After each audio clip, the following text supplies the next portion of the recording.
Hey, I'm Kim Skagwell, and yesterday I started something I've been wanting to do for a very long time.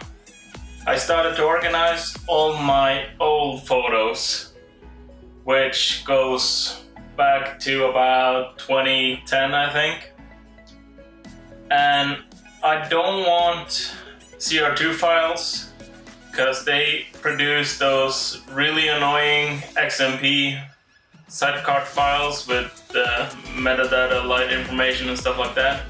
I hate it because it looks so messy and it makes the file size, or inside a folder, it makes it twice as much, which annoys the crap out of me. Plus I didn't have the best organization method in there too, so everything was just here and there, and I had JPEGs mixed with CR2s, mixed with PSDs, and no structure whatsoever, so it takes forever to find a picture if you're looking for it. With this new method, which I've been using and I made a couple of tutorials on, from how to import and organize with Lightroom and Adobe Bridge, that's the same thing I'm using, only now I'm using a program called Adobe DNG Converter, and it takes my CR2 files, convert it into DNG files so I can delete my CR2s. And it takes a little bit because you can only do one folder at a time, but it's worth it. Once you get it organized with the industry standard of how you organize and catalog everything with a master, a selected, and a raw, and then you have your different exported folders, I can find any picture I need to, if it's edited, if it's not edited, if it's just one I think we're good, in like a matter of seconds instead of using 30 minutes like I did the other day to try and find a picture back from 2013. So I hope you like this, and I'll show you on the computer how you use Adobe DNG Converter and how to set up your file structure and all that. So, see you there.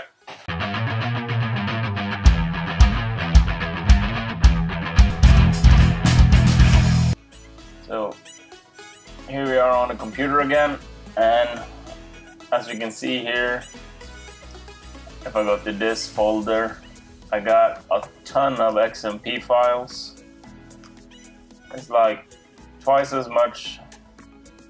many files in this folder as it needs to be, and it's because I've taken them in with Canon CR2 format, and I probably did some adjustments in the raw converter. We just want to clean this up, make it a lot easier to find whatever it is you're looking for when you start going back several years. I got about 2 terabytes I need to go through, but it takes a long time. The program I'm using, I haven't found anything that's better, is the Adobe DNG Converter, and it can only deal with one folder at a time. So if we go to there, once you have installed it and you open Adobe DNG Converter, then you get this window here. So what you need to do then, you click the targeted folder, then you want to scroll down till you find the folder, and then you hit select. Now you can choose if you just want to save DNG files in the same location. That means you're gonna get here 98A2518 CR2, 98A2518 DNG.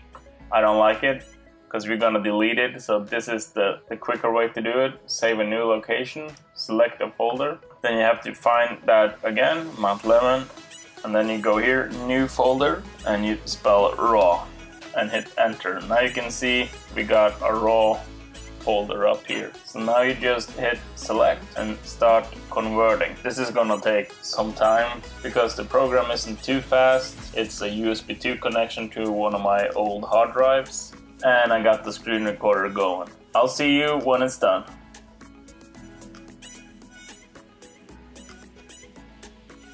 There we are, it's finally done. just hit OK. And now if you check the raw folder here, you can see you got 98A2 2500 DNG, 98A2500 XMP, 98A2500 CO2. If you scroll all the way down, we have 98A2631 DNG, 98A2631 CO2.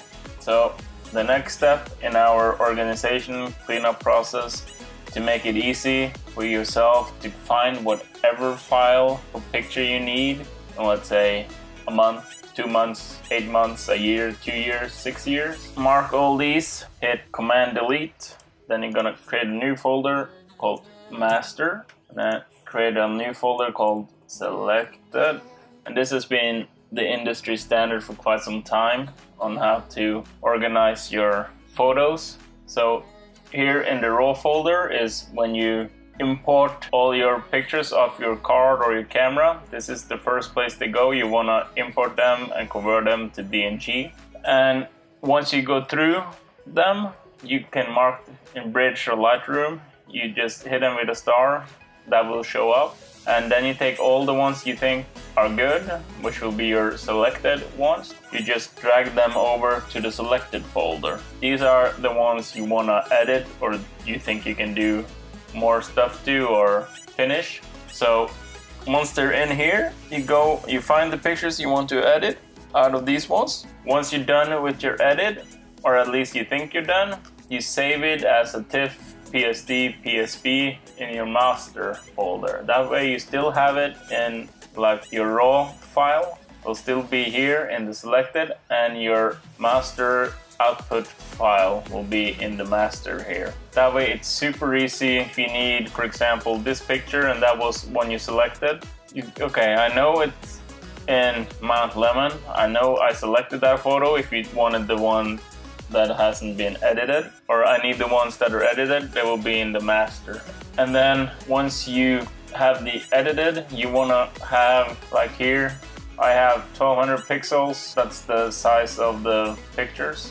And as you can see here, you want to have like a main folder, so you know 1200 pixels for web. You want to have the year, you want to have if it's a landscape or a portrait photo, and then the month, and then you can have the picture inside there. The same for Instagram. You want to have 1080 Instagram, for example. I got some of these tips from Aaron Nace at Flern. I really like him. He's a good dude. Same setup, 2017 August, and then I have used here because I use a different program to upload all my Instagram posts, and the ones that I haven't uploaded yet, and you do like that for everything, for your exporting of photos. So now you have learned how to use the DNG converter, because you also might have a ton of old pictures which you hadn't organized properly or converted them to DNG straight away. And this is just gonna save you a ton of space. It's gonna save you a ton of headache trying to find back to folders or certain pictures, your specific pictures. And then again, you want to organize out here. I have Canon up to 2016 because that's when I transferred them last time over to this hard drive. So all these folders down to here, there's gonna go in one master folder called 2016. Inside that folder, there's gonna be a folder called cars. There's gonna be a folder called families or family, which is my personal family photos. And that's the way it's gonna be for 2015. All these are gonna be in 2015. All these are gonna be 2014. And they're gonna have, like, when you get down to 2014, these are gonna be in a different folder inside the 2014 folder called JPEGs. And then you just need to be very structured with your organizing, and you will save yourself a whole lot of headaches later on. Okay, that's it for me today. If you like it, you know what to do.